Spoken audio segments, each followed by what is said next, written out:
स्मृति अर्थात मेमोरी ऐसी होती है कि साधारण या 1-2 वर्ष नहीं 20 वर्ष पूर्व भी किसी से वो व्यक्ति मिला हो तो उसका नाम तक उसको याद रहता है। अपनी बहन, अपनी बेटी, अपनी बुआ का जितना मदद ये लोग करते हैं और कोई नहीं कर सकता। कई बार तो खुद का नुकसान करके ये मदद कर सकते हैं। सलाह की यदि बात हो तो इनके मित्र, इनके सहकर्मी, इनके रिश्तेदार, इवन इनके जो अधिकारी हैं वो इन्हीं से सलाह लेकर के कार्य करते हैं। अपने दिमाग का सही संतुलित प्रयोग कैसे करना है कोई सीखना चाहे तो इनसे जरूर सीख सकता है। धैर्य की ये प्रतिमूर्ति होते हैं। और सबसे महत्वपूर्ण, अपने पति या फिर अपनी पत्नी को कैसे कंट्रोल करके रखें, बेहद ही कूटनीतिक तरीके से ये कर जाते हैं। साथियों, ये सब कैसे होता है? ये सब होता है जन्म पत्रिका में भद्र नामक पंच महापुरुष योग, जो कि एक राजयोग है, उसके निर्मित होने से। आइए डिटेल में इसको जानते हैं।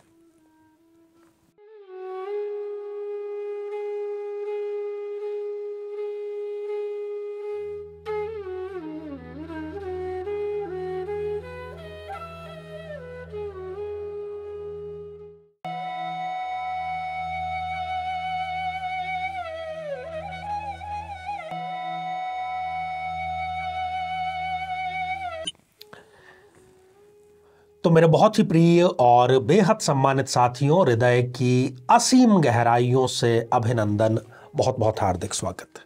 साथियों, पंच महापुरुषों में से प्रथम योग जो है रोचक योग, उस पर हम चर्चा कर चुके हैं, चर्चा कंप्लीट हो गई है।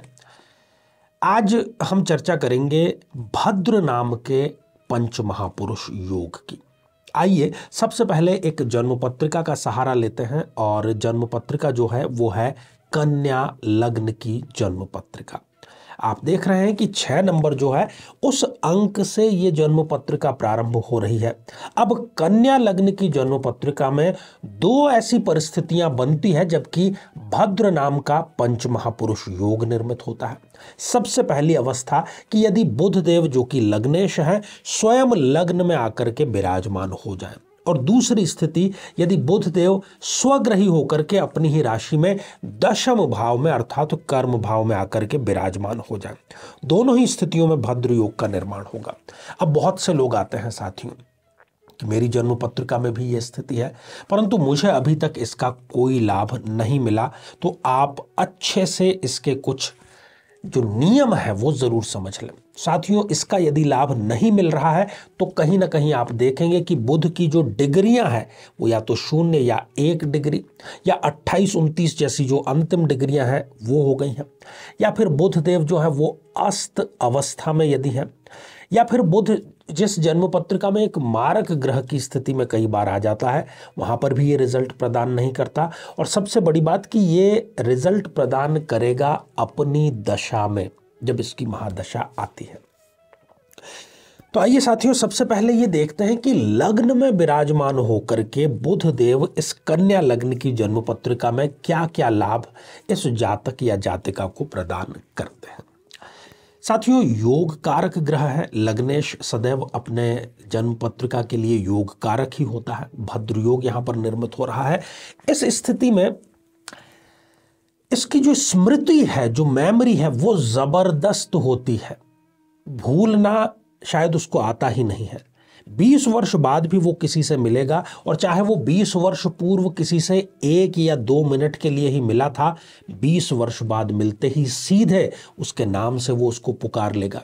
उसके स्वरूप में जो बदलाव आया है, उसके रूप में जो बदलाव आया है, उसके बावजूद इनकी स्मृति में तनिक भी बदलाव नहीं आता। बुद्धि बहुत ज्यादा शार्प होती है। बुद्धि के बल पर इनको बुध से मिलने वाले, देखिए बुध जिन जिन स्थितियों का कारक है, जिन जिन परिस्थितियों का कारक है, जिन जिन लाभों का कारक है, उसका भी वो लाभ यहां पर स्पष्ट रूप से देता है।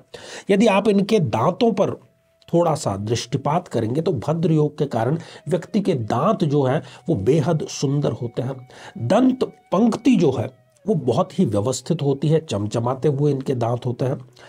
हमेशा ये नया सीखने के लिए तत्पर होते हैं, कभी भी ये नया सीखने से पीछे नहीं हटते। यदि ट्रेडिंग से संबंधित कोई ये कार्य करते हैं तो उसमें भी इनको जबरदस्त लाभ होता है, चाहे फिर वो शेयर की ट्रेडिंग हो या किसी और कार्य की ट्रेडिंग हो। इनके आसपास के जितने भी लोग हैं इनकी ऑरा को पसंद करते हैं और अपने जीवन के सारे जो निर्णय हैं, महत्वपूर्ण निर्णय, वो इनसे सलाह लिए बगैर नहीं करते। एक और ख़ास बात यहाँ पर कि भद्र योग के कारण व्यक्ति की जो नींद है वो बहुत सुंदर होती है, सुखद होती है, गहरी होती है, क्योंकि बुध जो है वो बुद्धि को कंट्रोल करता है और जिसकी नींद ठीक नहीं होती वो दिन भर तो स्वयं अस्त व्यस्त रहता ही है, बुद्धि से भी वो काफ़ी प्रताड़ित होता है और दूसरों को भी वो करता है। अब लग्न में बैठे हुए जो बुध देव हैं वो सप्तम भाव पर अपनी दृष्टिपात कर रहे हैं, जो कि दाम्पत्य जीवन का, शादी का, पार्टनरशिप का भाव होता है। यदि बिजनेस की हम बात करें तो ये अपने बिजनेस पार्टनर पर भी हावी होते हैं। बिजनेस पार्टनर को ये अपने अनुसार चलाते हैं, अपना समय कम देते हैं, उसका यूज़ ये ज़्यादा लेते हैं और लाभ का बड़ा हिस्सा ये हमेशा स्वयं के पास में रखते हैं। ऐसा ही कुछ ये जीवन साथी के साथ में करते हैं। मैं यहाँ पर उसको नेगेटिव सेंस में नहीं कह रहा हूँ। यदि ये कोई स्त्री है तो अपने पति के ऊपर, और ये कोई पुरुष है तो अपनी पत्नी के ऊपर पूरा वैचारिक कंट्रोल करके रखते हैं। जीवन साथी के सारे डिसीजन ये स्वयं लेते हैं और उसको पता ही नहीं चल पाता, उसको ऐसा लगता है कि ये डिसीजन मैंने स्वयं लिया है। तो वैचारिक कंट्रोल अपने जीवन साथी का भद्र योग जो सारी स्थितियां बतलाई है यदि प्रबल है तो इनके पास में ही रहता है। न्यायालय में इनकी जीत ये भद्र योग सुनिश्चित कर देता है। यदि इनकी कोई वस्तु गुम हो जाती है, खो जाती है, तो बहुत जल्दी इनको मिल भी जाती है। दूसरी और बड़ी महत्वपूर्ण बात कि ये कुंडली जॉब के लिए नहीं है। ये जब तक स्वयं का व्यापार नहीं करेंगे, बिजनेस नहीं स्टार्ट करेंगे, भद्र योग इनका जनरेट नहीं होगा।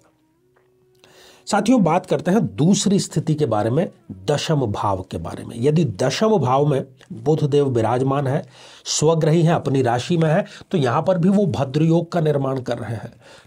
जिस किसी फील्ड में ये है उसमें ये एक्सीलेंस के स्तर पर जाते ही जाते हैं। दशम भाव से हम पिता का विचार करते हैं तो पिता से भी कई बार इनको बहुत अच्छा बिजनेस, रनिंग बिजनेस मिलता है, जिसको ये अपनी तरफ से प्रयास करके कई गुना आगे बढ़ाने का कार्य करते हैं। दशम भाव से हम सम्मान की भी चर्चा करते हैं तो ये अपने कार्य के द्वारा सम्मान प्राप्त करते हैं। यदि ये सरकारी नौकरी भी करना चाहे, देखिए अभी मैंने जो जॉब की बात की वो प्राइवेट सेंस में, क्योंकि भद्र एक राजयोग है। यदि ये पीसीएस या आईएएस एग्जाम की तैयारी करते हैं तो बुध की दशा अंतरदशा में इनका सिलेक्शन अवश्य हो जाता है और ये सत्ता की प्राप्ति अनुशासन के रूप में जरूर करते हैं। जो भी ये अचीवमेंट कर लेते हैं उसको खोते नहीं है कभी, क्योंकि बुद्धि जो है वो रिद्धि और सिद्धि के साथ में आती है। कमा तो काफ़ी लोग लेते हैं परंतु उसको संभाल करके रखना बहुत ही कम लोगों को नसीब होता है। तो ये परीक्षा भी ज़रूर पास कर लेते हैं और भद्र योग के कारण इस स्थिति में ये व्यक्ति प्रसिद्ध ज़रूर होता है, अपने क्षेत्र का सेलिब्रिटी ये बनता है। यहाँ पर बैठे हुए बुध देव ने जो सप्तम दृष्टि है वो डाली चतुर्थ भाव पर। माता से इनका जबरदस्त लगाव होता है। चतुर्थ भाव से हम घर की बात करते हैं तो घर नहीं बल्कि विला और बंगला ये बुध की दशा में जरूर बनाते हैं और बहुत बड़ा वाहन जो है, लग्जूरियस वाहन, वो ये बुध की दशा अंतरदशा में अवश्य अर्जित कर लेते हैं। पुनः एक बार दोहरा दूं साथियों, यदि बुध अस्त अवस्था में है, 0 या 1 डिग्री या 28-29 जैसी अंतिम डिग्रियों का है, यदि अभी तक उसकी दशा नहीं आई है या फिर वो जन्म पत्रिका के लिए एक मारक ग्रह है, तब फिर वो आपको किसी प्रकार का कोई रिजल्ट नहीं दे पाएगा। यदि इस प्रकार की सारी स्थितियां हैं और फिर भी किसी कारणवश आपको भद्र योग का लाभ नहीं मिल पा रहा है तो आप निकट के गणेश मंदिर में जाइए, नियमित रूप से जाइए। नियमित नहीं जा सकते तो बुधवार को तो जरूर जाइए। थोड़े से लाल पुष्प अपने साथ में लेकर के जाइए, गणेश अथर्वशीर्ष का पाठ करिए और वो यदि आप नहीं कर सकते तो ओम गंग गणपताय नमः इस मंत्र का आप जाप जरूर करें और फिर देखें कि कैसे इस भद्र योग को बल मिलता है।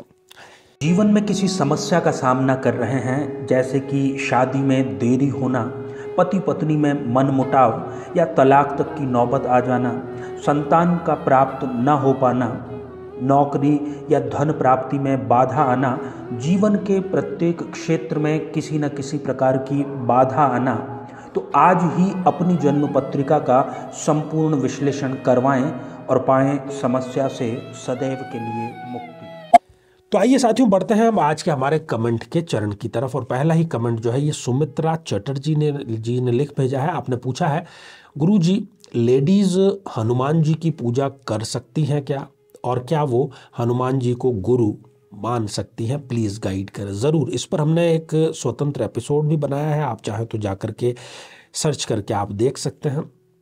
और आप निश्चिंत होकर के हनुमान जी को गुरु भी बना सकते हैं, उनकी आराधना भी कर सकते हैं। हम तो शास्त्रों में ये देखते हैं कि जब हनुमान जी लंका गए थे तो वहाँ की जो राक्षसियाँ थीं उन तक ने उनकी उपासना की। तो फिर आप तो भारतीय नारियां हैं, आपका तो अधिकार उनसे पहले है। साथियों अगला कमेंट नियमित दर्शक हमारे शकुन शरण जी का है और आपने लिखा है कि आदरणीय आचार्य जी सादर प्रणाम। आचार्य जी, आपके द्वारा आरंभ की हुई एक और श्रृंखला अद्भुत व अद्वितीय है, आपका आशीर्वाद बना रहे, चरण वंदना। बहुत शुक्रिया, बहुत धन्यवाद, बहुत साधुवाद, और ईश्वर आपकी सभी मनोकामनाएं पूर्ण करे। साथियों अगला कमेंट इंदु शुक्ला जी ने लिखा है, कोटि कोटि प्रणाम गुरु जी। तो इंदु जी, आशीर्वाद हृदय की असीम गहराइयों से। तो साथियों आज के लिए केवल इतना ही, और इसी मंगल कामना के साथ में कि आप सभी स्वस्थ, समृद्ध और शांतिपूर्वक जीवन व्यतीत करें। नमस्कार।